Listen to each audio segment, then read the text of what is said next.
ಪರಿಸ್ಥಿತಿಗಳು ನಮ್ಮ ಮನಸ್ಥಿತಿಯನ್ನು ಮುರಿದಾಗ ಪ್ರಾರ್ಥನೆಗಳು ಸಹ ವ್ಯರ್ಥ ಅನಿಸ್ತಿರುತ್ತೆ. ಆಗ ನಮ್ಮ ಕೈಲಿ ಆಶೀರ್ವಾದನೂ ಕೇಳೋದಕ್ಕೆ ಕಷ್ಟ ಆಗ್ತಿರುತ್ತೆ.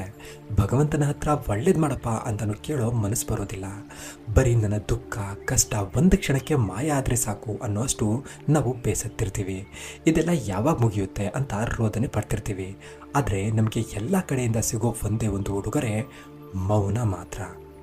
ಅಂಥ ಸಮಯದಲ್ಲಿ ನಮ್ಮ ಮನಸ್ಸಲ್ಲಿ ಒಂದು ಪಿಸು ಮಾತು ಹೇಳುತ್ತೆ, ಎಲ್ಲ ಒಳ್ಳೇದಾಗುತ್ತೆ ಅಂತಲ್ಲ, ನಿಜವಾಗ್ಲೂ ಆ ದೇವ್ರಿದಾನ? ನಾನು ಇಷ್ಟೆಲ್ಲ ಪ್ರಯತ್ನ ಪಟ್ಟರು, ಇಷ್ಟೆಲ್ಲ ಪೂಜೆ ಪುನಸ್ಕಾರ ಒಳ್ಳೆ ಕೆಲಸ ಮಾಡಿದ್ರು ನನ್ನ ದುಃಖ ಅಂತ್ಯ ಆಗದೆ ಇದ್ದಿದ್ದು ಕಳ್ಕೊತಿದ್ದೀನಿ ಅಂದರೆ ನಿಜವಾಗ್ಲೂ ಆ ಭಗವಂತ ಇರೋದಕ್ಕೆ ಸಾಧ್ಯನೇ ಇಲ್ಲ. ಇದ್ರೂ ಅವನು ನನ್ನ ಕಡೆ ಖಂಡಿತವಾಗ್ಲೂ ಗಮನ ಹರಿಸ್ತಿಲ್ಲ ಅಂತೆಲ್ಲ ಅನ್ನಿಸ್ತಿರುತ್ತೆ. ಈ ತರಹದ ಅನುಮಾನಗಳು ಪ್ರಶ್ನೆಗಳು ನಮ್ಮ ಮನಸ್ಸಲ್ಲಿ ಬರೋದು ಸಾಮಾನ್ಯ. ಇಂಥ ಅನುಮಾನಗಳು ಬರೋದು ತಪ್ಪಲ್ಲ, ಇದು ಮನುಷ್ಯನ ಸಹಜ ಗುಣ.